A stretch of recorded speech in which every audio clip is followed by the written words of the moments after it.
Bem-vindos ao Politeia. Eu sou o Rodrigo Couto e hoje vamos falar sobre um tema que instiga a imaginação de muitas pessoas, especialmente em um país que é republicano.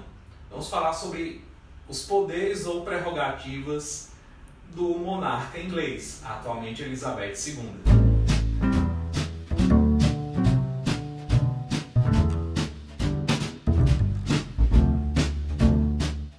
Costuma-se dizer que a rainha reina, mas não governa. Bem, a rainha é um chefe de Estado e, como chefe de Estado, ela personifica e simboliza um Estado, mas não apenas, ela personifica e simboliza a continuidade de um Estado.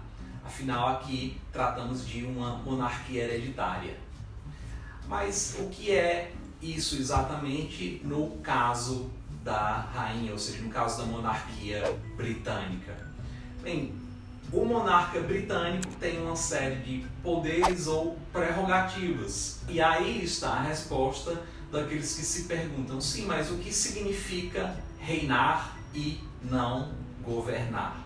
E para compreender o quão importantes são essas prerrogativas, basta compreender que a rainha ela é considerada a proprietária de todos os bens públicos, ela é também considerada a chefe de todos os funcionários públicos, todos os atos estatais são realizados em nome da rainha e todas as pessoas que estão sob a disciplina do Estado, como os órfãos e militares, estão sob a proteção da rainha. Ou, no caso dos militares, comando e disciplina dependem da rainha. A rainha ela é uma pessoa pública e chefe de Estado, mas ela também é Elizabeth II na condição de pessoa privada. O que é que isso significa? Bem, isso fica fácil de compreender quando nós olhamos duas propriedades reais diferentes, Buckingham e Balmoral. O Palácio de Buckingham ele é um bem público e desse modo pertence a Elizabeth II e sucessores em sua condição de monarcas. Por isso mesmo ele é administrado por um órgão público. E por esse motivo ele não poderia ser vendido por Elizabeth II como um bem privado poderia ser vendido por Elizabeth II. Contrariamente, Balmoral é uma propriedade privada da rainha e ela poderia, nessa condição de pessoa privada, vender esse bem privado. O único campo em que as duas pessoas, pública e privada, se confundem é o campo do nome. Mesmo como pessoa privada, a rainha tem direito a ser chamada, a ser designada e tratada como Elizabeth II, Sua Majestade, e não como Elizabeth Windsor. Então, com isso em mente, nós podemos ver quais são as prerrogativas. Elas são essencialmente cerimoniais e formais, mas vamos ver o conceito disso. Bem, o que é prerrogativa? Dois conceitos dos juristas importantes na história recente britânica.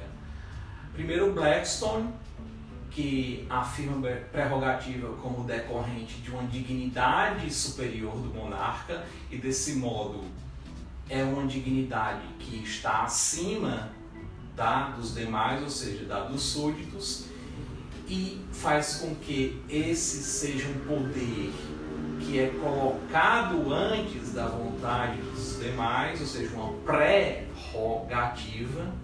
E nós também temos com Dicey um conceito útil para entender isso, quando ele afirma que prerrogativa são poderes arbitrários que estão em forma residual, ou seja, são restos de poderes arbitrários. Aqui Dicey fala de restos ou resquícios de poderes arbitrários porque boa parte da história política da Inglaterra é uma história de conflito entre o parlamento e o monarca.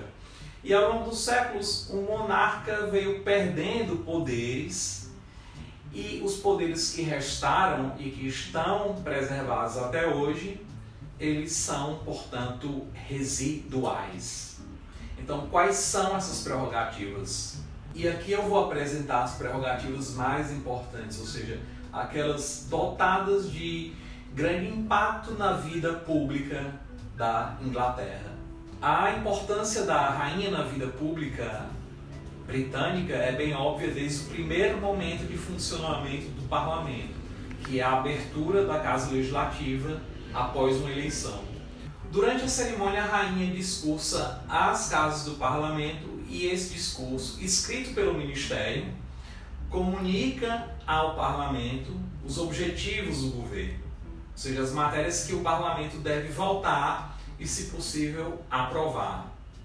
Após esse discurso, o primeiro-ministro vai tentar vender aos demais parlamentares esses objetivos. E, finalmente, isso vai ser aprovado em votação. E isso não esgota a relação da rainha com o parlamento. A rainha tem a função de sancionar todas as leis, ou seja, todas as matérias votadas no parlamento. Sem essa chancela, ou seja, sem essa sanção real, uma lei não entra em vigor e, portanto, não possui efeitos na vida real, na vida prática. E, finalmente, a rainha pode suspender uma sessão do parlamento. Isso ocorreu recentemente a pedido de Boris Johnson, o atual primeiro-ministro, no contexto da aprovação do Brexit. E essa é, talvez, a mais importante ou mais relevante prerrogativa da rainha relativamente ao parlamento. Para além do parlamento, a rainha escolhe o primeiro-ministro. O que é que isso significa? Significa que após uma eleição geral e formação de uma maioria do parlamento, o primeiro-ministro, em potencial, a rainha vai a Buckingham e em Buckingham a rainha o questiona sobre a possibilidade de formar e conduzir uma maioria. Apenas após responder esse questionamento, o primeiro-ministro se torna primeiro-ministro efetivo. E a relação da rainha com o primeiro-ministro não se esgota aí, nessa indicação. A rainha tem o direito de ter reuniões semanais, audiências semanais com o primeiro-ministro. E durante essas audiências, ela tem o direito de informar ao primeiro-ministro a própria opinião sobre a condução dos assuntos do reino.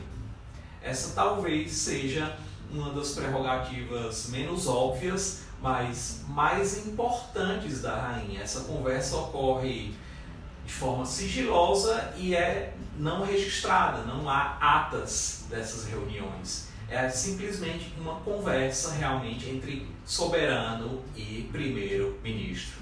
Além dessas prerrogativas bastante peculiares ao sistema político britânico, que é estruturado em torno de uma monarquia, existem prerrogativas de chefe de Estado que são comuns às repúblicas.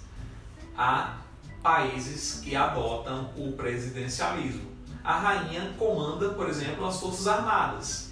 E matérias relativas às Forças Armadas, como a organização das Forças Armadas, não podem ser objeto de decisão parlamentar. Além do comando das Forças Armadas, a rainha declara guerra e paz, celebra tratados, conduz relações internacionais, anexa territórios e organiza o governo desses novos territórios.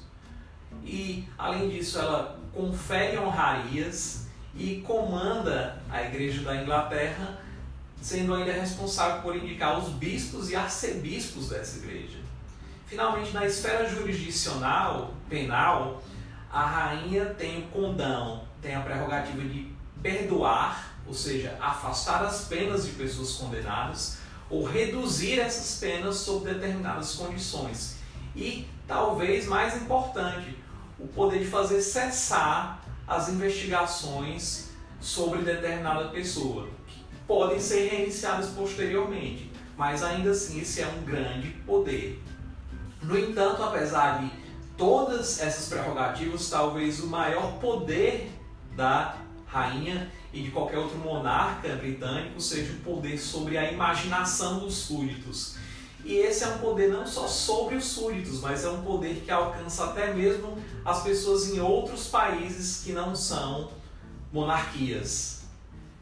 Esse sim é o grande poder de Elizabeth II e da monarquia inglesa. E você tem alguma outra dúvida sobre a monarquia inglesa ou sobre as monarquias em geral? Deixe nos comentários. Não esqueça de se inscrever no canal, ativar o sininho e deixar o seu like. Até o próximo vídeo.